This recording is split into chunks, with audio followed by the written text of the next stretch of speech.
alors Terminator Salvation, ou Renaissance dans sa version française.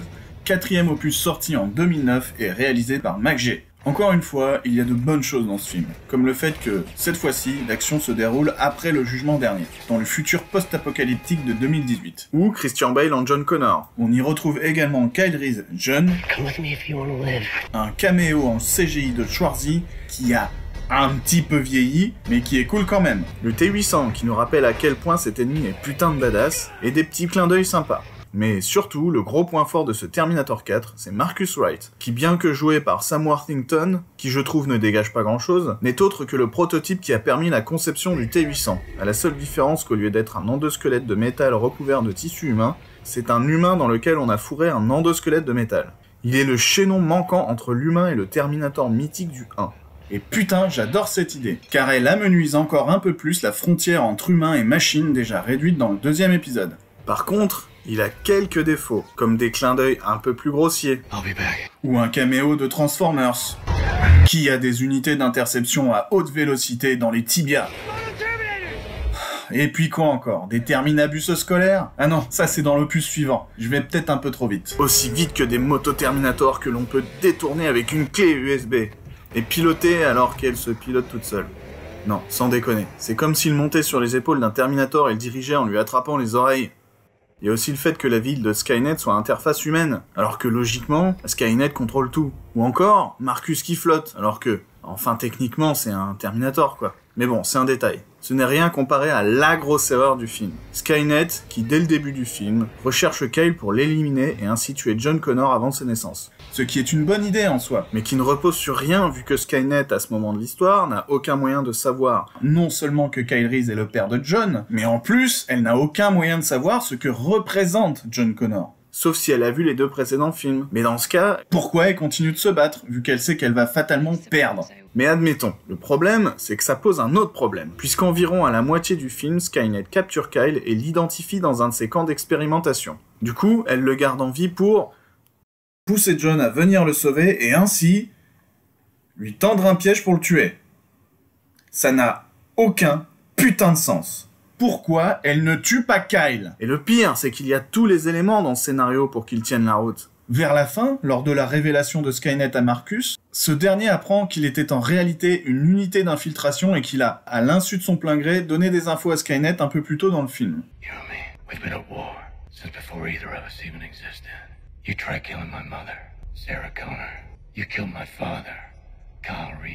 C'est à ce moment-là que Skynet aurait dû savoir pour Kyle et John. Et du coup, à partir de là, l'enjeu du film aurait été de sauver Kyle avant que Skynet ne l'identifie et ne le tue. Bref, pour achever le tout, à la fin, Marcus donne son cœur à John pour le sauver parce que... je sais pas. Parce qu'il fallait finir sur un sacrifice un peu naze? Terminator 3 et 4, malgré leurs défauts, ne sont pas de mauvais films. Ils respectent même plutôt bien le matériau de base, parfois de manière astucieuse, comme avec la musique du 4 par exemple,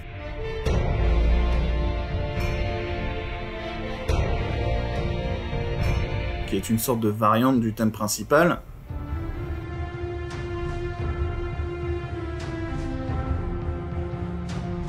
D'autres fois, un peu maladroitement, c'est vrai.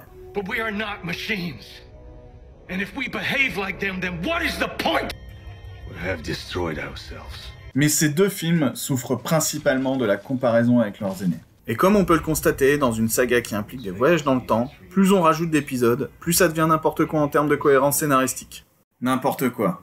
À la fois une très bonne transition et un très bon résumé pour l'épisode suivant, surnommé le Terminator de Terminator car il est celui qui a terminé Terminator lui-même. Désormais, fini les petits plaisirs coupables sympas, maintenant on passe au sérieux, au Terminator fait non pas de métal liquide, mais de merde liquide. Le 5e opus, le prototype du destructeur de saga, sorti la même année que Star Wars épisode 7, Coincidence? Terminator Genesis. Réalisé par Alan Taylor. Le film débute en 2029. On y suit cette fois-ci Kyle Reese, interprété par Jai Courtney. Alors, quand je pense Kyle Reese, je pense père de John Connor, pas fils de John McClane au menton réversible avec le front. On y suit Jay, donc, qui est né et qui a grandi après le jugement dernier. Le film s'ouvre sur la défaite de Skynet. On y retrouve ainsi John Connor, interprété par Jason Clarke, Alors, je n'ai rien contre lui, hein. Mais putain, quand je pense leader de la résistance, je pense pas Chandler Bing. That's Joe Incidents with a C.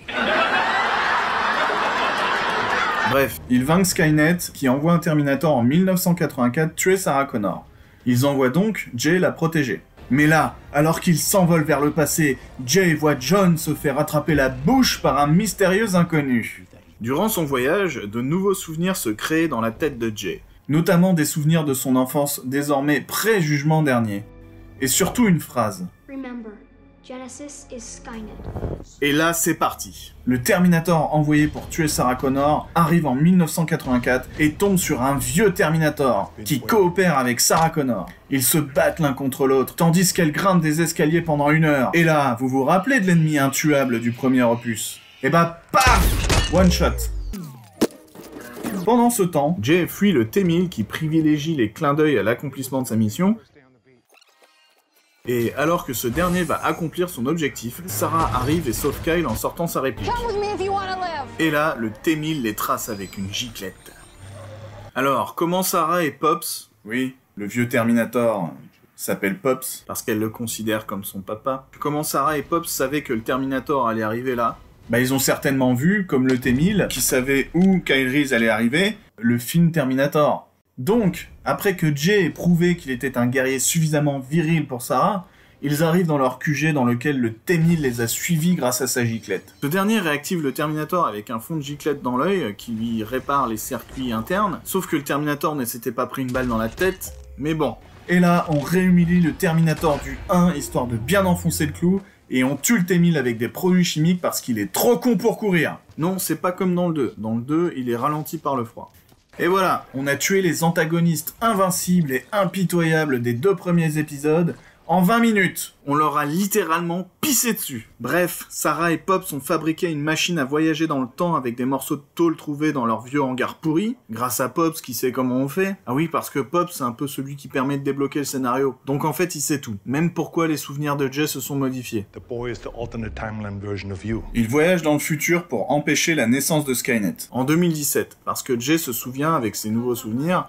Judgment Day begins. Go to San Francisco 2017. Oui, vu qu'ils ont détruit le Terminator qui a permis la mise en route de Skynet en 1997. Et donc, ils partent en 2017. Voilà, après 50 minutes, Terminator Genesis commence enfin.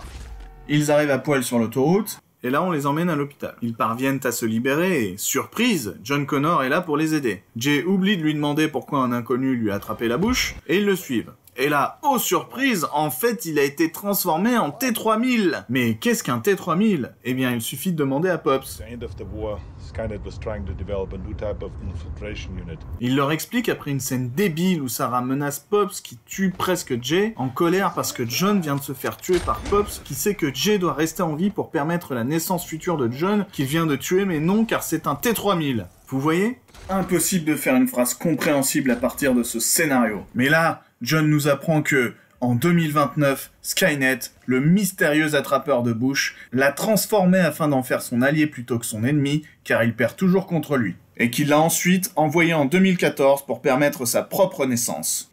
Sauf que, bah là, il a gagné Skynet. Alors pourquoi il renvoie John Connor en 2014? Parce que Sarah et Jay veulent détruire Skynet avant sa naissance en 2017? Mais attendez, déjà, s'il le sait, c'est qu'il s'en souvient. Donc, que ça s'est déjà passé. Donc, qu'il a gagné quoi qu'il arrive. Eh bah oui. Le passé, le présent et le futur ne s'écoulent pas parallèlement. Le passé est par définition avant le présent, qui, lui, est avant le futur. Si Jay et Sarah avaient changé le passé, le futur aurait dû immédiatement être changé après le départ de Jay. Donc là, c'est bon. Skynet avait gagné. I'm Skynet. Donc, Why? mais après, il nous dit aussi que... We're exiles in time. You see, I can kill you. For there truly is no fate. Donc, pourquoi tout ça? Pourquoi tous ces voyages dans le temps? Pourquoi toute cette merde? Puisque de toute façon, il a gagné dans sa timeline. Bref, il s'échappe, Pops nous explique, et là, Jay a une épiphanie. We need to get him back. Oui, Jay, oui, enfin quelque chose de bien. Ils vont peut-être ramener John, et ainsi poursuivre la voie empruntée par Terminator 2. John is not humanity's last hope anymore. He's Skynet's. Alors, la meuf qui considère Pops un T800, une machine moins évoluée que le T3000, comme son père, ne veut même pas essayer de sauver son fils qui a été transformé en machine. Son fils qui n'a pas essayé de les tuer, hein, il a essayé de les convertir. C'est quand on lui a tiré dessus qu'il est devenu agressif. Vous êtes sûr de vous? Parce que là, quand Jay torture son fils avec l'IRM, qui est une fonction de destruction de patients, il a pas l'air déçu, triste, comme si on l'avait trahi. Donc c'est bien que quelque part, il tient encore à eux, qu'il est encore humain, donc qu'il n'est pas irrécupérable. Non, non, non. Donc non seulement vous pissez sur Terminator 1 et 2, mais en plus vous pissez sur leurs âmes. Revenons-en à l'intrigue. L'objectif maintenant sera de détruire Skynet avant sa naissance, en passant par des scènes d'action pourries, blablabla, comme dans le 2, en nul. Au passage, on apprend que...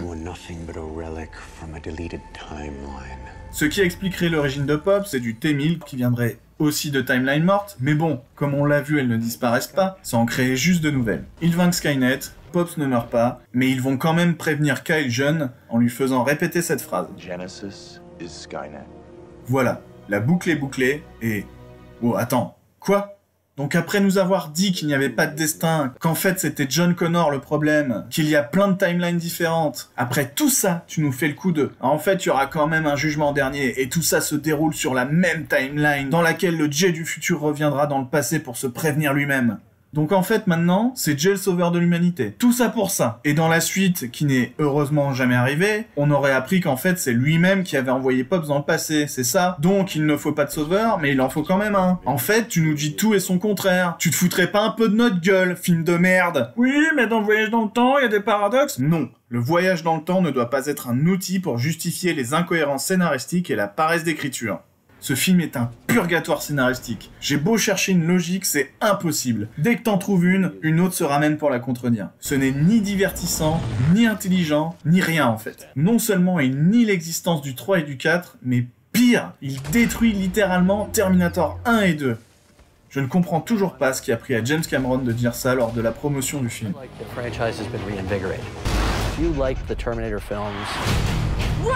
I'll be back. You're gonna love this movie. Officiellement, il l'a fait pour ne pas mettre de bâton dans les roues de son ami Arnold Schwarzenegger. Et on pourrait presque avoir l'impression qu'il a essayé de nous prévenir en nous spoilant le gros twist du film.